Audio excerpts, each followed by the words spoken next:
मुडलगी तालुक्यातील महसूल विभागाच्या गंभीर निष्काळजीपणामुळे तब्बल 1,13,00,000 रुपयांची पीक नुकसान भरपाई मात्र पीडितांना न देता नुकसान करण्यात आले असल्याचा आरोप माहिती अधिकार कार्यकर्ते भीमाप्पा गडाद यांनी केलाय।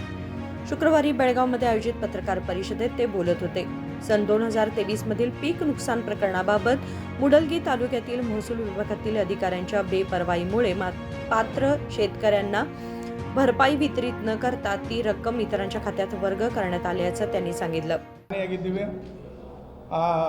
ರೈತರಿಗೆ ಬೆಳೆ ಹಾನಿ ಪರಿಹಾರವನ್ನು ವಿತರಣೆ ಮಾಡುವಂತ ಸಮಯದಲ್ಲಿ ಸುಮಾರು 1,13,759,000 ರೂಪಾಯಿಗಳನ್ನು ಅಧಿಕಾರಿಗಳು ಅನರ್ಹ ಫಲಾನುಭವಿಗಳ ಖಾತೆಗೆ ಜಮಾ ಮಾಡಿದ್ದಾರೆ।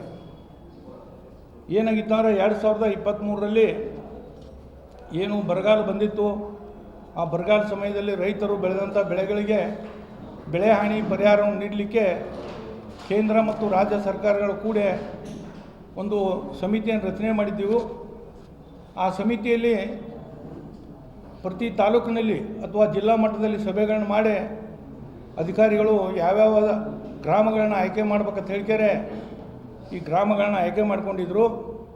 ಅಂಥದ್ರಲ್ಲಿ ಈ ಮೂಡಲಗಿ ತಾಲೂಕಿನಲ್ಲಿ ಆಯ್ಕೆ ಪಟ್ಟಿಯಲ್ಲಿ ಇರಿದಂಥ ಗ್ರಾಮಗಳಿಗೆ ಇವತ್ತು ಅಧಿಕಾರಿಗಳು ಪರಿಹಾರವನ್ನು ಅವರ ಖಾತೆಗೆ ಜಮಾ ಮಾಡಿದ್ದಾರೆ।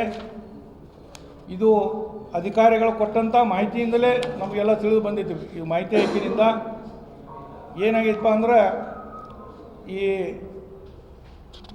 ಮಾರ್ಗ ಕೇಂದ್ರ ಮತ್ತು ರಾಜ್ಯ ಸರ್ಕಾರಗಳ ಮಾರ್ಗಸೂಚಿಗಳ ಪ್ರಕಾರ ಏನು ಗ್ರಾಮಗಳನ್ನ ಆಯ್ಕೆ ಮಾಡ್ತಾರೆ, ಆ ಗ್ರಾಮಗಳಲ್ಲಿರ್ತಕ್ಕಂಥ 25 ಗ್ರಾಮಗಳಲ್ಲಿ 368 ರೈತರ ಖಾತೆಗೆ ಈಗಾಗಲೇ ಹಣ ಜಮಾ ಆಗಿ ಅವರು ಪರಿಹಾರ ತೊಗೊಂಡು ಬಿಟ್ಟಿದ್ದಾರೆ। ಈಗಾಗಲೇ ಈ ಅಧಿಕಾರಿಗಳ ಬೇಜವಾಬ್ದಾರಿಯಿಂದ ನಿಜವಾದ ಫಲಾನುಭವಿಗಳಿಗೆ ಇದುವರೆಗೆ ಬೆಳೆ ಪರಿಹಾರ ಸಿಕ್ಕಿಲ್ಲ। ಇದು ದುರ್ದೈವ ಸಂಗತಿ।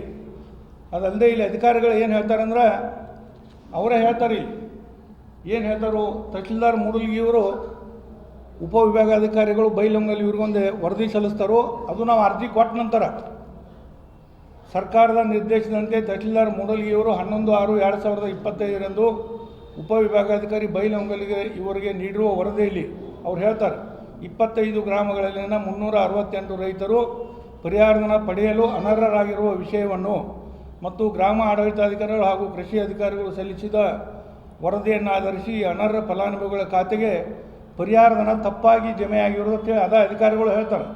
ಕೊಟ್ಟವರು ಅವರ ಇವತ್ತು ತಪ್ಪು ಜಮಾ ಆಗಿದೆ ಅಂತ ಹೇಳೋರು ಅವರ ಅದೆಲ್ಲ ಮುಂದೆ ಏನು ಹೇಳ್ತಾರಪ್ಪ ಅಂದ್ರೆ ಈ ವಿಷಯವನ್ನು 28/6/2024ರಂದು ಮಾನ್ಯ ಜಿಲ್ಲಾಧಿಕಾರಿಗಳ ಭೂಮಿ ವಿಭಾಗದ ಇಮೇಲ್ಗೂ ಕೂಡ ಕಳುಹಿಸಲಾಗಿದೆ ಅಂತ ಹೇಳ್ತಾರೆ।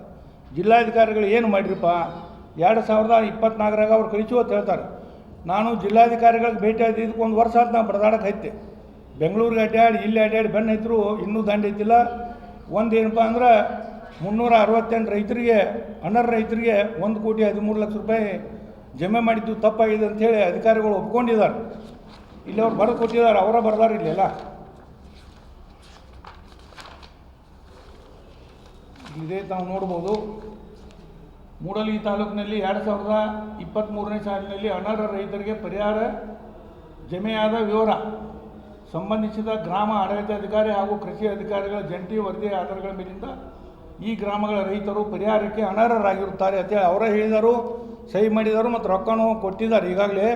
ಅದಕ್ಕೆ ನಂದೇನಪ್ಪ ಪ್ರಶ್ನೆ, ಈ ಹಣವನ್ನು ಈ 1,13,759,000 ರೂಪಾಯಿಗಳನ್ನು ಯಾವ ಅಧಿಕಾರಿಗಳು ಜಮಾ ಮಾಡಿದ್ದಾರೆ ಅವ್ರ ಸ್ವಂತ ಜೇಬಿನಿಂದ ಅವ್ರ ವೇತನದಲ್ಲಿ ಕಡಿತ ಮಾಡ್ಕೋಬೇಕು। ಇವತ್ತು ಪಾಪ ರೈತ ಮುಗ್ಧ ರೈತ ಖಾತೆಗೆ ಜಮಾ ಆದ್ರೆ ಅಡಚಣೆ ಇರ್ತಾವೆ, ರೊಕ್ಕ ತೊಗೋತಾನೆ, ಅವೇನು ಕೊಡುತ್ತೀವಿ ಮನೆಗೆ ಹೋಗಿರ್ಕಿಲ್ಲ। ಅಂಥದ್ರಲ್ಲಿ ಇವ್ರ ಮ್ಯಾಗ ಕ್ರಿಮಿನಲ್ ಮೊಕದ್ದಮೆ ದಾಖಲಿಸಿ ಈ ಸರ್ಕಾರಕ್ಕೆ ಆರ್ಥಿಕ ನಷ್ಟ ಉಂಟು ಮಾಡಿದ್ದಾರೆ। ಆದ್ದರಿಂದ ಅವ್ರ ಮ್ಯಾಗ ಕ್ರಿಮಿನಲ್ ಮೊಕದ್ದಮೆ ದಾಖಲೆ ಮಾಡಿ ಹಣವನ್ನು ಪರಿಹಾರ ನೀಡಿದಂಥ ರೈತರ ಖಾತೆಯಿಂದ ಜಮಾ ಮಾಡ್ಕೊಂಡು ಈ ನಿಜವಾದ ಅರ್ಹ ರೈತರಿಗೆ ಏನೋ ಸಿಕ್ಕಿಲ್ಲ ಅವ್ರಿಗೂ ಕೂಡ ಸರ್ಕಾರ ಪರಿಹಾರ ಕೊಡುವಂಥ ವ್ಯವಸ್ಥೆ ಮಾಡ್ಬೇಕಂತ ಹೇಳಿಕೆ ನಾನು ಮಾಧ್ಯಮ ಸ್ನೇಹಿತರ ಮುಖಾಂತರ ಹೇಳ್ತಾನು, ಸರ್ಕಾರಕ್ಕೂ ಕೂಡ ಈ ಪತ್ರ ಬರೆದಿದ್ದೀನಿ।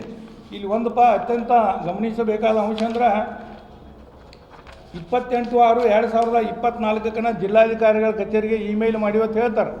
ಅದು ಮಾಡಿದ ನಂತರ ಹಣ ಸಂದೇಹ ಆದಿದ್ದನ್ನ ಜಿಲ್ಲಾಧಿಕಾರಿಗಳು ಯಾಕೆ ತಡೆ ಹಿಡಿಲ್ಲ ಅನ್ನೋ ಪ್ರಶ್ನೆ ನಾನು ನಿನ್ನೆಲ್ಲಿ ಮೊನ್ನೆ ಹೋದಾಗೂ ಜಿಲ್ಲಾಧಿಕಾರಿಗಳಿಗೆ ಭೇಟಿಯಾಗಿದ್ದೆ। 2024ರಲ್ಲಿ ಅದೇನು ಇಮೇಲ್ ಕಳಿಸಿದ್ರು ಅದನ್ನೆಲ್ಲ ಅಲ್ಲಿ ಚೆಕ್ ಮಾಡಕ್ಕೆ ಹಚ್ಚಿದ್ರು ಅವರಲ್ಲಿ ಚೆಕ್ ಮಾಡಕ್ಕೆ ಹಚ್ಚಿದ್ರೆ ಇಮೇಲೇ ಬಂದಿಲ್ಲ ಅಂತ ಅವ್ರು ಹೇಳ್ತಾರೆ ಅಲ್ಲಿ ಇದಕ್ಕೆ ಸಂಬಂಧಪಟ್ಟ ಯಾರು ಕೇಸ್ ವರ್ಕರ್ ಇದ್ದಾರೋ ಅವ್ರು ಹೇಳ್ತಾರೋ ಮೂಡಲಿಗೆ ತಹಸೀಲ್ದಾರ್ ನಮ್ಗೆ ಇಮೇಲೇ ಕಳಿಸಿಲ್ಲ ಅಂತ ಹೇಳ್ತಾರೆ ಅದಕ್ಕೆ ಅವ್ರು ಅಂದರು ಇಮೇಲ್ ಕಳ್ಸೋದು ಅಷ್ಟೇ ಹಾಕ್ರಿ ಒಂದು ಹಾರ್ಡ್ ಕಾಪಿನ ಕಳಿಸ್ಬೇಕಾಗಿತ್ತು ಅವ್ರು ಕಳಿಸಿದ್ರೆ ನಾವು ಏನ್ರಿ ಇದನ್ನು ತಡೆ ಹಿಡಿತೀವಿ ಅಂತ ಹೇಳ್ತಾಯಿದ್ರು ಒಟ್ಟು ಟೋಟಲ್ ಆಗಿ ಈ ಅಧಿಕಾರಿಗಳ ನಿರ್ಲಕ್ಷ್ಯದಿಂದ ಸರ್ಕಾರಕ್ಕೆ 1,13,759 ರೂಪಾಯಿ ಹಾನಿಯಾಗಿದೆ ಇವ್ರು ಏನಾದರೂ ಅಧಿಕಾರಿಗಳಿಂದ ಹಣ ಇಸ್ಕೊಂಡು ಅದನ್ನು ವಾಪಸ್ ತುಂಬಿಕೊಂಡು ಯಾರಿಗೆ ನಿಜವಾದ ರೈತರಿಗೆ ಬಂದಿಲ್ಲ ಅವ್ರು ಕೊಡುವಂಥ ವ್ಯವಸ್ಥೆ ಮಾಡಬೇಕು ಮತ್ತು ಸರ್ಕಾರ ಏನಾದರೂ ಇದನ್ನು ರೈತರ ಕಡೆ ತುಂಬಿಸ್ಕೊಳ್ಳೋಂಥ ವ್ಯವಸ್ಥೆ ಮಾಡ್ತಾರೆ ಆ ಅಧಿಕಾರಿಗಳ ಮಗನ ಕೇಸ್ ಮಾಡೋದು ಅಂತೇಳಿ ಮಾಧ್ಯಮ ಸ್ನೇಹಿತರ ಮುಖಾಂತರ ಹೇಳಿ ಬಯಸ್ತಾ ಇದ್ದೀನಿ ತಾವು ದಯವಿಟ್ಟು ಮತ್ತೇನಾದರೂ ಕೇಳ್ತಾರೆ ಕೇಳ್ರಿ ಅದಲ್ಲೇ ಈ ಮೊದಲ ಅರಬಾಯಿ ಕ್ಷೇತ್ರದಲ್ಲಿ 2009ರಲ್ಲಿ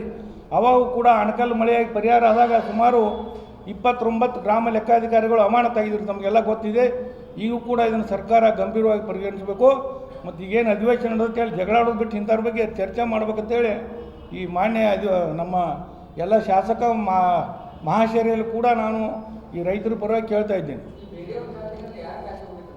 ಬೇರೆಯವ್ರ ಖಾತೆ ರೈತರ ಖಾತೆಗೆ ಹೋಗಿದ್ರು ಆ ರೈತರ ಖಾತೆ ಯಾರು ಕೊಟ್ಟರು ಅನ್ನೋದು ಗೊತ್ತಿಲ್ಲ ಈಗ ಸರ್ವೆ ಸಮೀಕ್ಷೆ ಮಾಡಿದ ನಂತರ ಗುರುಗಳ ಸಮೀಕ್ಷೆ ಮಾಡಿ ಒಂದು ಪಟ್ಟಿ ಕೊಡ್ಬೇಕಾಗೈತಿ ಆ ಪಟ್ಟಿ ಕಂದಾಯ ಅಧಿಕಾರಿಗಳನ್ನ ಕೇಳಿದ್ರೆ ನಾವು ಕೊಟ್ಟಿಲ್ಲ ತಾರ ಕೃಷಿ ಅಧಿಕಾರಿಗಳು ಕೊಟ್ಟಾರ ಅಂತ ಹೇಳ್ತಾರೆ ಕೃಷಿ ಅಧಿಕಾರಿಗಳನ್ನ ಕೇಳಿದ್ರೆ ಕಂದಾಯ ಇಲಾಖೆಯವರು ಮಾಡಿದಾರೆ ಅಂತ ಹೇಳ್ತಾರೆ ಆದ್ದರಿಂದ ನಾನು ಇದನ್ನೆಲ್ಲ ಹಿಂಗೆ ಮಾಡ್ಯಾರ ಅಂತೇಳಿ ಸರ್ಕಾರಕ್ಕೆ ಪತ್ರ ಬರೆದಿದ್ದೆ ಯಾವಾಗ ಬರೆದಿದ್ನಿ 2023 ಆಗಿದ್ದಕ್ಕೆ 24ರಿಂದ ಪತ್ರ ವ್ಯವಹಾರ ಚಡವತ್ತಿದ್ದು ನಮ್ಮದು ಗುರುಗಳು 24ರಿಂದ ಇದ್ದಾಗ ಇಟ್ಟು ರೊಕ್ಕ ತಿಂದಾರ ಈಗ ಸಿಗ್ತದೆ ಇದು 368 ರೈತರು ಫಲಾನುಭವಿಗಳಿಗೆ 25 ಗ್ರಾಮಗಳು ಅವರ ಕೊಟ್ಟಿದ್ದಾರೆ ಅವ್ರು ಬರ್ದಾರ ಅಧಿಕಾರಿಗಳು ಬರ್ದಾರೆ 325 ಗ್ರಾಮಗಳು 368 ರೈತರು ಇವ್ರಿಗೆ ತಪ್ಪಿ ಜಮಾ ಆಗೈತಿ ಅನರ್ಹ ರೈತರು ಇವ್ರದ್ದು ಅವರೇ ಹೇಳ್ತಾರೆ ಅವರಲ್ಲಿ ಇಟ್ಕೊಟ್ಟವರು ಅವರೇ ಹೇಳ್ತಾರೆ ಈಗ ಅದಕ್ಕೆ ಇದು ಯಾರು ಹೊಣೆಗಾರು ಅಂತೇಳಿ ನಮ್ಮ ಪ್ರಶ್ನೆ ಅದಕ್ಕೆ ಈ ಹಣವನ್ನು ಅಧಿಕಾರಿಗಳ ಕಡೆಯಿಂದ ವಸೂಲು ಮಾಡಬೇಕು ರೈತ ಪಾಪ ಅವ್ನು ಕೊಟ್ಟವ್ನು ತೊಗೊಂಡಿರ್ತಾನೋ ಅವ್ನು ಪಾಸ್ಬುಕ್ದಾಗ ಅರ್ಚನೆ ಇರ್ತೈತಿ ಅವ್ನ ಮ್ಯಾಗ ಏನರ ವಸೂಲು ಮಾಡೋಕ್ಕಿದ್ರೆ ಅವೇನು ಕೊಡತ್ತಿ ಇವ್ರತೆ ಹೋಗಿಲ್ಲ ಇವರಲ್ಲಿ ಇಟ್ಕೊಟ್ಟಿದ್ರು ಬ್ಯಾಂಕ್ ಖಾತೆ ಕೊಟ್ಟರೆ ಇವರ ಕೊಟ್ಟಿರ್ಬೇಕು ಅದಕ್ಕೆ ನನಗೇನು ಅನಿಸ್ತೈತಿ ಇದರಲ್ಲಿ ಹಣಕಾಸಿನ ದುರುಪಯೋಗ ಕೂಡ ಆಗಿರ್ಬೋದು ಅನಿಸ್ತೈತಿ ನನಗೆ ಆ ಇಮೇಲ್ ಕಳಿಸಿರೋ ಒಂದು ಹಾರ್ಡ್ ಕಾಪಿ ಡಿ.ಸಿ ಅವ್ರ ಆಫೀಸ್ ಕಳಿಸ್ಬೇಕಾಗಿತ್ತು ಕಳಿಸಿಲ್ಲ ಅದಕ್ಕೆ ನನಗೇನು ಅನಿಸ್ತೈತಿ ನಾವೇನು ಪರಿಹಾರ ಕೊಡ್ತು ನಮಗೆ ಅರ್ಧ ರೊಕ್ಕ ನಿಮಗೆ ಅರ್ಧ ರೊಕ್ಕ ಅವರವರ ಮಾತಾಡ್ಕೊಂಡಾರೆ ಅಂತೇಳಿ ನಮಗೆ ಸಂಶಯನೂ ಬರ್ತಾ ಇದೆ ಕ್ರಮ ಕೈಗೊಳ್ಳಿದ್ರೆ ಮತ್ತು ಕೋರ್ಟಿಗೆ ಹೋಗ್ತೀವಿ ನಾವು ನಮ್ಮ ಕಂಟಿನ್ಯೂ ಹೋರಾಟ ಇರ್ತಿದ್ದೆ ಹೋಗ್ತೀವಿ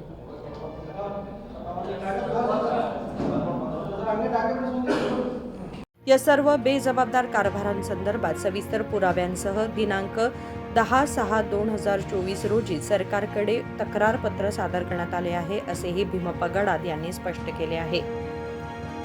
विनोद कोलकार, KMM मराठी, बेळगाव.